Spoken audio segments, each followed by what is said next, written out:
A very good afternoon, ladies and gentlemen. Thank you for tuning in. Hope you are having a pleasant day. It's great to be back again this week with another episode of the Strata Talk Show. With that, I would like to welcome everyone to the 25th episode of the Strata Talk Show brought to you by the Excel Academy of Real Estate.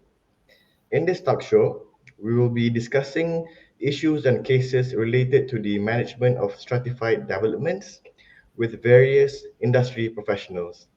Joining us today, we have Mr. Patrick S. Sebastian, who is an advocate and solicitor of the High Court of Malaya, to speak on the topic of personal liability of committee members in strata developments. If you have any questions for Mr. Patrick, feel free to leave them in the Facebook comment section below, which will be addressed in the Q&A section at the end of the show. Without further ado, join me at welcoming Mr. Patrick S. Sebastian. All yours, sir. Okay, thank you, Mr. Naufal. Very good afternoon to each and every one of you. Thank you for joining in this session today. Thank you for supporting Excel Academy. Uh, this topic is a very interesting topic. It's a very interesting topic because one of the factors that prevent many people from serving as committee members, whether in the JMB or whether in the MC, depending on how advanced the stratified property development goes, is number one, what do I get out of it? What do I get out of it? Of course, the answer is in tangible terms, nothing. Intangible wise, yes. Why? Because you have the opportunity to be involved in the management of the place, to develop that place. And maybe if all things work well, together with other committee members, you can enhance the value of the place where you are living. Of course, everybody enjoys it, while a few are the ones who carry out the work. That is a fact. That is a reality. In fact, too many cooks spoil the soup, as they say. So, the Strata Management Act itself says should have not less than 3 members in the committee, not more than 14. Right? If you have larger than that, then you will have difficulty having meetings or managing the place or taking care of things. Consensus will also become a little bit more difficult. The next question that they all ask is this: will any of the owners be able to sue me? Will any of the owners be able to sue me personally if they are not happy with any decision, or any of the decisions taken, the resolutions done becomes unsatisfactory? And that is the issue that I would like to touch on today. Very shortly, very briefly, without going too much into details in it. Now, let's start with the JMB. The JMB is formed when vacant possession has been delivered by the developer and 12 months has lapsed. The Act provides that the developer has to call for the first AGM of the joint management body, and among the items of the first AGM, the agenda, is the election of committee members, the joint management committee. The Act goes on to provide that the developer remains part of the joint management body, and a developer's representative will also be placed in the joint management committee. Once the AGM is over, the first AGM, the joint management committee meets, and among them, they will elect their chairman, their secretary, their treasurer, and the others who have been elected to carry out the work of managing that project, the development area, on a day-to-day basis. The Act provides that subject to the Act and subject to any resolutions passed by the JMB, the JMC may exercise all the powers of the JMB. This is correct broadly. Broadly. So the JMC may exercise all the powers of the JMB. Now, going on to the issue of personal liability, we need to start with looking at Section 17, Subsection 2 of the Strata Management Act. Section 17, Subsection 2 provides that the JMB is a body corporate having perpetual succession. And Section 17, Subsection 3 provides the JMB may sue and be sued in its own name. So, in other words, the JMB is a corporate body. As a corporate body, it is akin to a company, a Sendirian Berhad. In a Sendirian Berhad, when you say the company is a corporate body, it means the company has an identity which is separate from that of its members or its controllers or its shareholders. This was established as long ago as 1897 in the English case of Solomon and Solomon. So the company has an identity of its own. All property belongs to the company. It does not belong to the shareholders. It does not belong to the directors. All decisions taken at either AGM or EGM or decisions taken by the board at board meetings are regarded as decisions of the company. They are not the decision of that individual person. So no action can be brought against the individuals. So that is the first point that all of us must remember. In the same way, the JMB is a body corporate. The JMC can be regarded something like its board of directors. And so, decisions taken at JMC meetings, committee level, are corporate decisions. As a rule, the individual committee members are not personally liable for these decisions which are taken. So this is the first point that we have to keep in mind. Now, even now, years later from 1897, right down till now, when the Companies Act was passed in England, amended and re-amended, and a new Companies Act came out in 2006, the law has been the directors owe their duty to the company. So in other words, if anybody wants to question the directors, they have to question them at an AGM or an EGM. The directors are not obligated to give you a personal answer, one-to-one. You can't walk into a director's room and say, I demand to know this, I demand to know that. They are not obligated. In the same way, the committee members are not obligated to answer parcel owners individually. So if you are a committee member and a parcel owner comes and approaches you directly and tells you, hey, I want to know this, why nobody is doing this, why this is not being done, then you have to advise them and say, please, sir, madam, write in your complaint. There are forms, fill up the forms, submit your complaints, or raise this up during an EGM or the AGM. Try not to answer them one-to-one. You're not obligated to answer them. It's the same method. So you do not owe an individual liability, or you're not answerable to individual parcel owners in any sense of the word. So you have to be very careful about it. However, having said that, what about MC?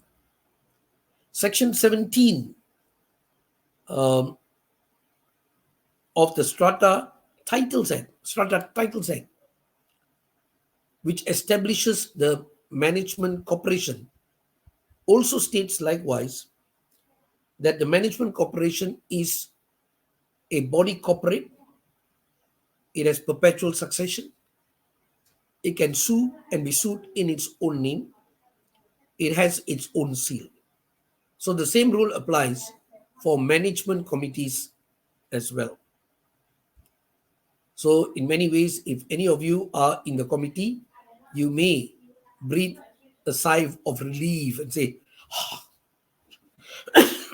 I cannot be sued. But please don't jump the gun, right?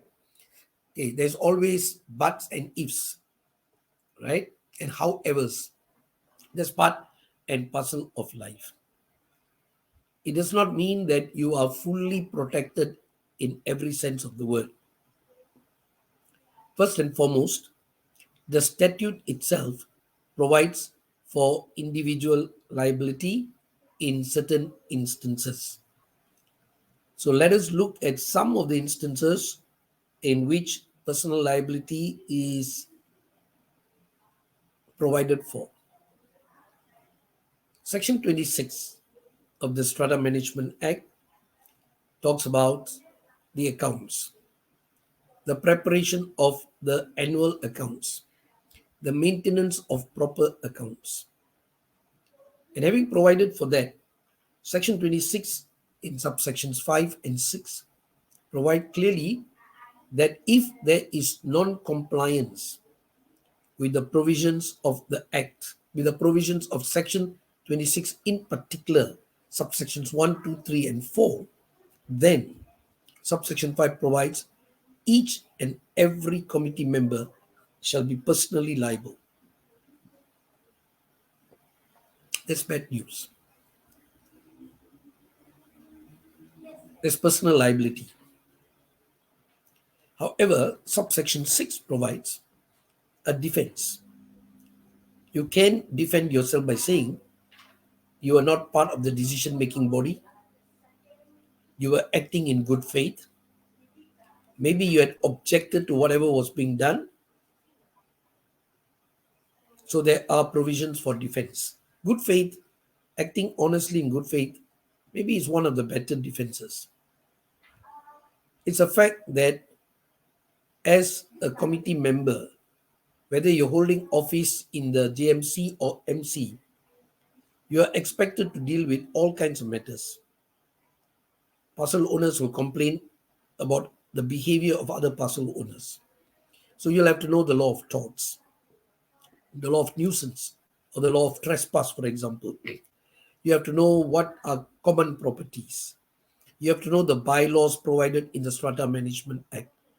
You may have to know something about the building, maintenance of buildings. There may be lifts in your area, right? If yours is not landed, but it is a condo or apartment, there will be lifts. Then so you have to be a building guy, you have to be everything. While you can appoint property managers to take care of all these kind of things, the fact is the liability comes back to you and not to the property manager. So nobody is expecting you to be a jack of all trades.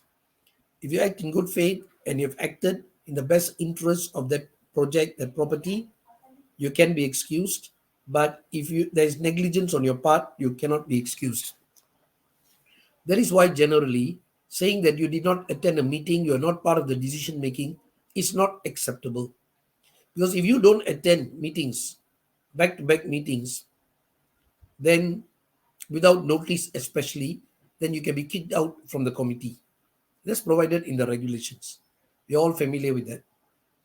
Right? If the chairman doesn't attend 2 meetings without uh, any valid reasons, he's going to be kicked out. Same thing goes with the other office bearers as well. So saying that you did not attend meetings cannot be an excuse anymore. It is not acceptable. For MC, you look at section 62, provide the same thing regarding accounts. So be careful regarding accounts because there is personal liability provided by the statute. Now, another area in which there is personal liability is found in your second schedule, which provides for meetings. Your second schedule speaks a lot about meetings, and in particular, we have clause 11 or regulation 11 in your second schedule. Now, this pertains to calling for EGMs. Assuming that there are members, parcel owners, who have called for an EGM and the committee fails to convene the EGM as provided in the Act, then the Act provides that the COB may appoint anyone to call for an EGM. I had this experience recently in Ipoh where no AGM was held for 2 years and the property was getting into a state of decay, badly maintained.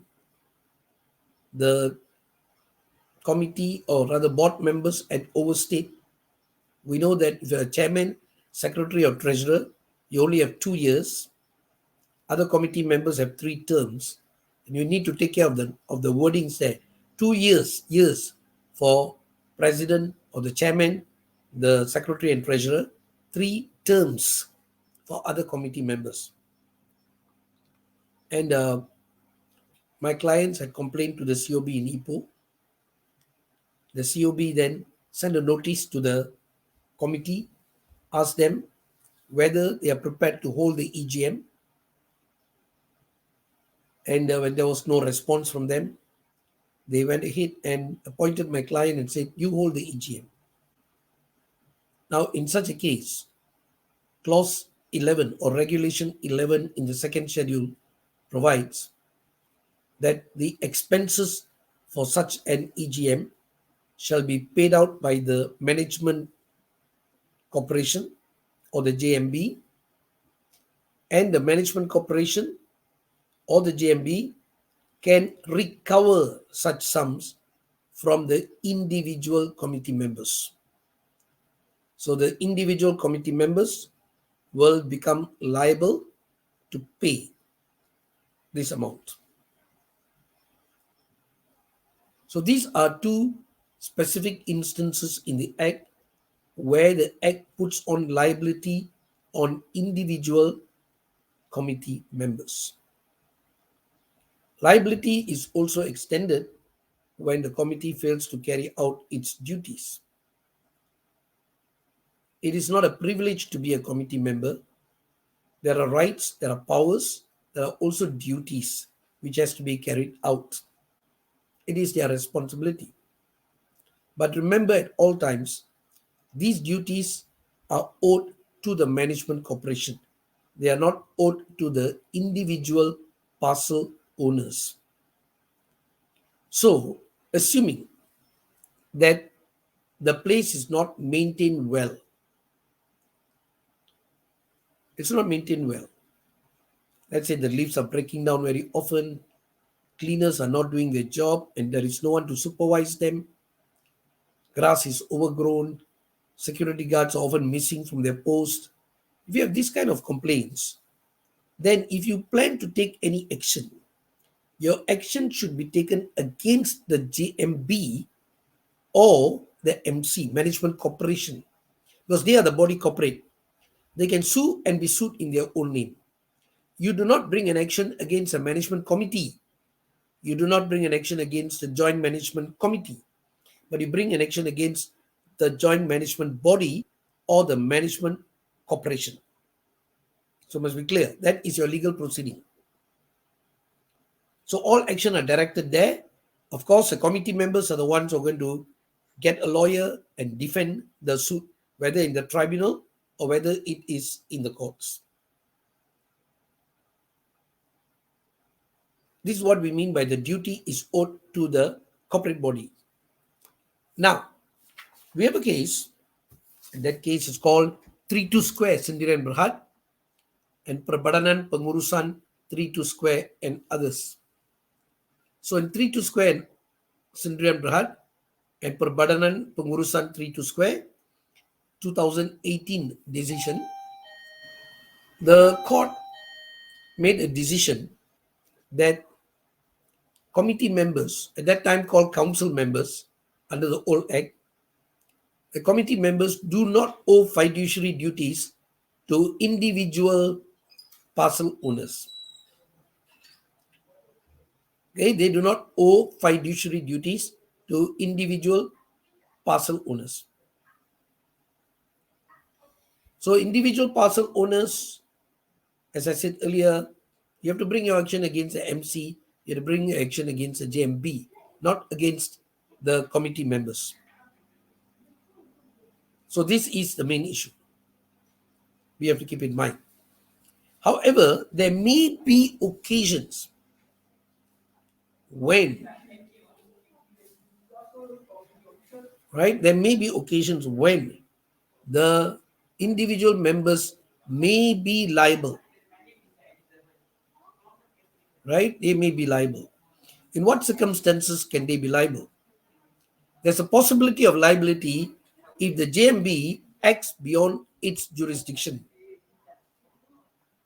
Now, I had one matter where the JMC actually revised the maintenance charges without approval from the AGM or EGM. So let me repeat. The committee went and revised the maintenance charges. When challenged in court, the secretary said, look, the statute provides that the committee may exercise all the powers of the body. So the two provisions, you can look at it. It is provided that the joint management committee may exercise all the powers, right, of the joint management body. So for them, they relied on these provisions, and from here they thought they can do whatever they liked. However, this is not correct. Okay? It says here in section 22, subsection 1, a joint management body shall elect a joint management committee which shall, subject to any restriction imposed or direction given by the joint management body, perform the joint management body and duties and conduct the joint management body's business on its behalf, and may for that purpose exercise any of the powers of the joint management body. However, in the now famous Rajawali case, many of you are familiar, Justice Vernon Ong in the Court of Appeal had this to say. He said, the Joint Management Committee is only an executive arm of the Joint Management Body. The Joint Management Body makes the decisions and the Joint Management Committee carries out or executes the decision. This was a case where the Joint Management Body passed a resolution allowing for different types of maintenance charges to be imposed on a mixed development. And then they passed a resolution authorizing the Joint Management Committee to come out with a formula. And the Joint Management Committee came out with that formula. And this was what Justice Vernon Ong said was wrong. The Joint Management Committee cannot come out with a formula. Of course, they work it out. They will do the workings and all that. But it has to be submitted to the joint management body at an AGM or an EGM for approval. Now, if that is not done, then there's a possibility not only that the decision of the JMC is bad, but individual committee members may be liable. Of course, in Rajawali, that issue did not arise. That was not a point. The only point was that they said, look, you have no power to make such decisions. Okay? So it is a moot point, which is a very interesting point to be taken up. Further, what happens if the office bearers have overstayed their visit? You're supposed to be a chairman for 2 years. Then after that, you give the now famous excuse, tak ada orang lah yang nak ambil tempat saya terpaksa sambung juga. Then you continue. You go on to 3 years, 4 years, no AGM. Now, of course, the regulations provide, Schedule 2 provides that notwithstanding any defect in the appointment of office bearers, decisions shall be regarded as valid. Decisions, resolutions, they can be valid. What about your liability? If you have overstayed your visit, you can be personally liable in such a situation. And there is something we have to be careful, because we have seen cases where a number of people, not only the JMB or the MC has been sued, but office bearers like chairman, secretary, treasurer have been also named as parties to the suit. They have also been made liable. I sued in a case the 3 committee members, and the courts held them to be liable, JMB committee members. Why? Number one, they did not have the power to make certain decisions. Number two, they had overstayed their visit. Number three, they are not called for AGMs. So technically, they have already overstayed. They are not valid. Their positions are not valid. And so they become personally liable. So please take note of that. There can be personal liability as well. There is also a case, it is an unreported case, where the chairman of the JMB was ousted at a AGM, and subsequently he filed a suit in the name of the JMB, claiming to be the JMB, and the court held him liable. The court asked him to pay the cost personally, because since he had been removed as the chairman at a meeting, he cannot use the name of the JMB anymore. So we have to be careful not to use the name of the JMB or the name of the MC if we are not authorized to do so. This can also invite personal liability. If so long as you operate within the 4 walls of the Act, even where you make a mistake, you can go to court under the provisions of the Act and say, I acted in good faith, I didn't know. Once you act outside the 4 walls of the statute, for example, overstaying or doing something which is beyond your jurisdiction, or causing personal loss and damage to the claimant, then they can sue you. We are facing a few cases where we have been asked to advise on suing some of the individual committee members because of decisions they've taken. Some, I don't know what mentality they have. They have certain dislike against certain parcel owners. And so when they get into the committee or they start holding positions, they use that power and then they start doing things which is against that particular parcel owner, very specific way. And this is a blatant abuse of power. If there is abuse of power and you are the victim and you have suffered damage, you have suffered loss, then you may bring an action against that individual person, whether it be the chairman, secretary, or treasurer, or whoever that person may be. Now, if discussions are made at meetings, for example, under the Data Protection Act, a lot of people ask question, can you put up the names of all the defaulters?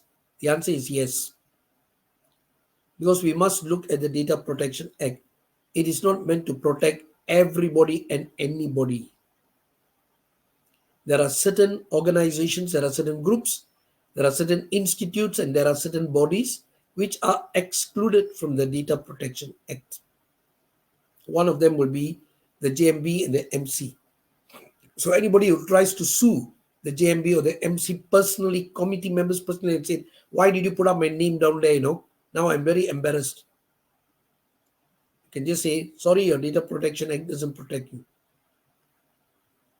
In fact, the Act provides very specifically that 7 days before the meeting, a list of all defaulters must be put up in the notice board.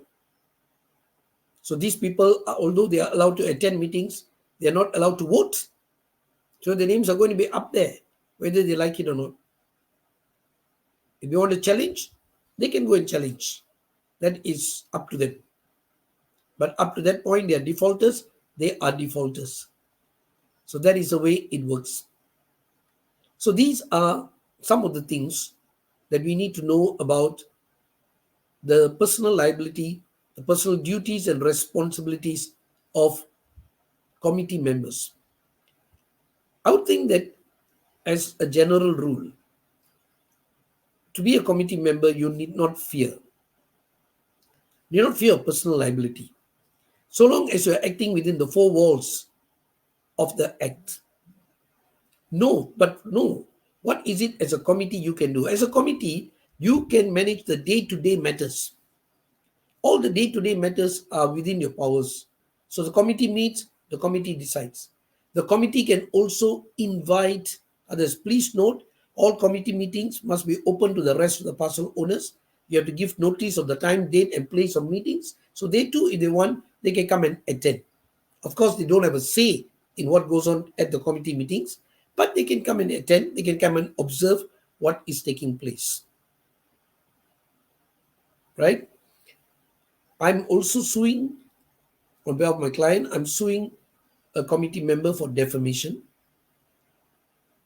but this is not against a parcel owner. This is against a property manager.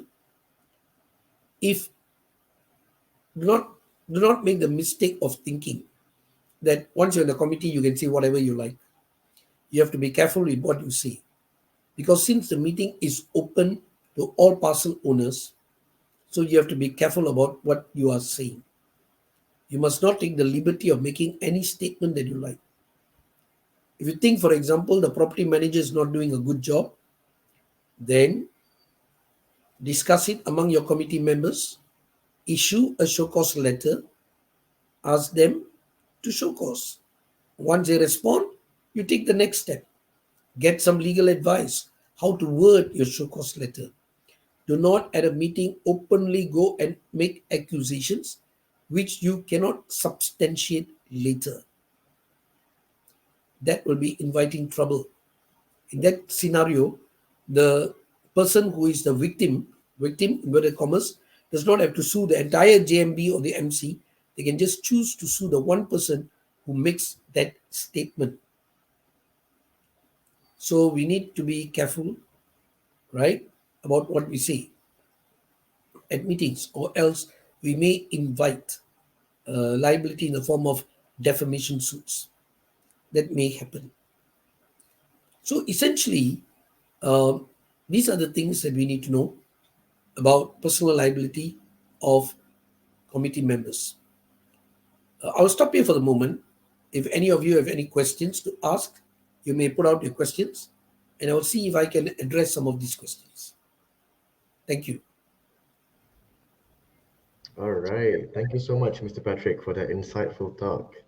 Now we'll be moving on to the Q&A segment, where Mr. Patrick will hopefully clarify any questions you have on today's topic. Give me a moment while I just load the questions.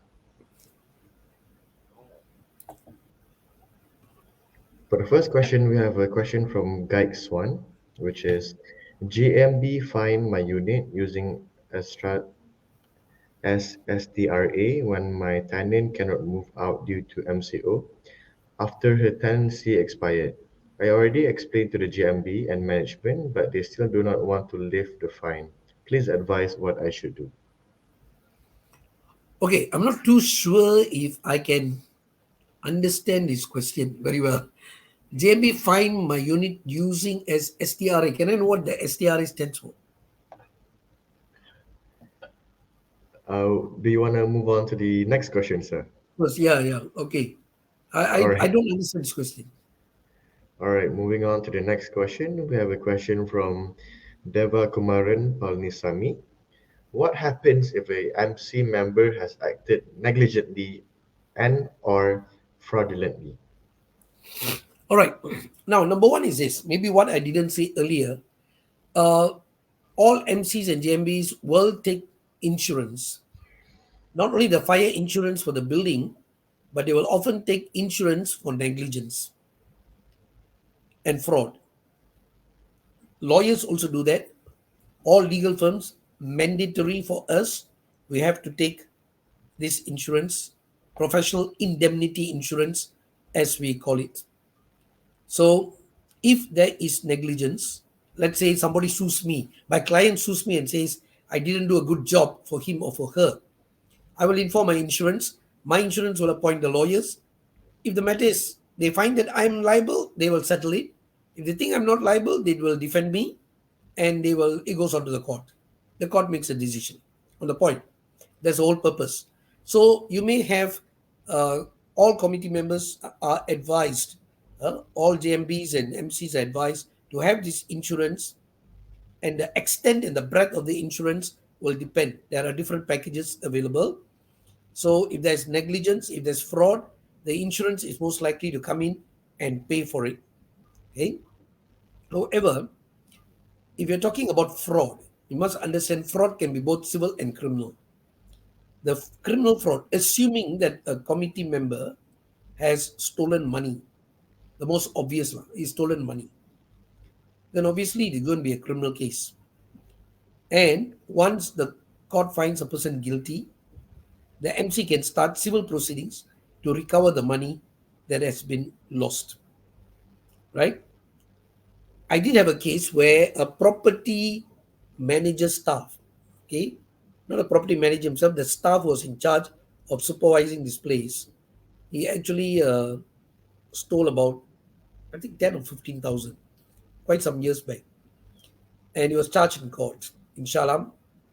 And the DPP actually told me, look, let's settle it, return the money back, and that's the end of the story. Even the judge, sessions judge agreed. So just return the money back, you know. So he managed to collect the money in the court, return the money, the complainant withdraws the charge, and it's all over. But if it's serious, of course, you may go behind bars. That's a fact. Civil wise, you bring actions. If now the other problem is, I've also had a case where the insurance company decided that the three committee members had acted within the four walls of their power. And this can be very funny. Because you acted within the four walls, you didn't do wrong. Because there's no negligence, no fraud, insurance doesn't cover you. You have to defend yourself. It's very funny. Insurance will only cover you if there's negligence. If there's no negligence, they don't cover you. So you may have that kind of scenario coming in which case you sue the person, you claim from the person who is suing you. Right? Okay. But if there's negligence, then you can be liable. If you have caused damage to individual parcel owners through your negligence, then you can be liable. You can be liable. Right? I hope that answers your question. All right, moving on to the next question. We have another question from Mr. Devakumaran Palisamy. What happens when the MC incurred expenditure beyond its financial means, with the MC members being fully aware that the MC has insufficient funds? And now, after incurring the expenses, they seek to obtain a mandate via EGM. Huh? NGM to pay from the seeking fund, and as it is a capital expenditure. Now, number one, the Act itself provides if there's insufficient funds, there is an implied undertaking by all parcel owners that they will have to contribute to the shortage. So there's no issue of touching the sinking fund here. The sinking fund is to be used only for specific purposes. It is not to supplement or complement the maintenance fund. If the funds are insufficient, there is an implied undertaking by all parcel owners that they will have to contribute in proportion to their share units. So this is a mandatory requirement. There's no necessity for the MC to incur expenditure beyond its financial means. Now, if they go and incur expenditure like this, it will be illegal to get the EGM to allow sinking fund money to be transferred here. Even if you get unanimous approval, it is not valid. The only way out is to call for an EGM, inform all the owners that this is the amount of shortage, and ask them to top it up. That is a mandatory requirement. That is what should be done. Now, if the MC insists on doing things like this, then they can be liable individually because there's a breach of their statutory duty. That's what happens, right? Moving on, we have a question from Miss Miza D. Hi, Mr. Patrick. Can a person hold more than one office of the Strata Committee? No, you can't. One person should only hold one office. One person should Okay. hold only one office. Another question from Mr. Devakumaran. Can anyone record a committee meeting? A committee meeting, I think, if at all there's going to be a recording, it should be done only by the committee themselves. Maybe the secretary wants to record it for purpose of checking and seeing whether it's correct, but others should not be allowed to do it. If you're going to allow people to record, anyone to record, then this goes out, then you open yourself to maybe defamation suits. You may hold yourself. This is exactly what happened in the case I'm telling you earlier, where we have filed a suit against the one of the committee members because he allowed the meeting proceedings to be recorded by anyone and everyone. That is trouble. Next, we have a question from Nazliana Nazaruddin. Hi, Mr. Patrick. What if the Strata Committee has no separate legal status? Does this affect any individual committee member? Yeah, but generally, the way it is provided is like this. Because the committee doesn't have any separate legal status, you cannot sue the committee. So that's the best part of it. You cannot sue the committee. You generally cannot sue the committee. You have to sue the body. So let's say it's JMB and JMC. You cannot sue the JMC because the JMC does not have separate legal personality. In the same way, if you talk about a legal suit, let's say, against a sole proprietor, you don't sue the firm. You have to sue the person. Of course, you identify. Let's say somebody is suing me personally, they will put my name personally. But if they're suing me because of what I did in the office, they'll put my name and they put there as sole proprietor of this legal firm. Now, if you're suing partners, you have to name each partner individually. Partnership has no separate legal personality. Although now we have limited liability partnerships. Only a company, Chandran Berhad or Berhad, has separate legal personality. So this means immediately it's a protection because you cannot sue the committee members. If they do go and sue the committee members may bring action to strike out the suit against them because they don't have personal separate identity. It is the main body which has the separate identity.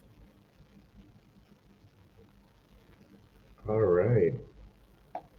Moving on, we have a question from Mr. Farid.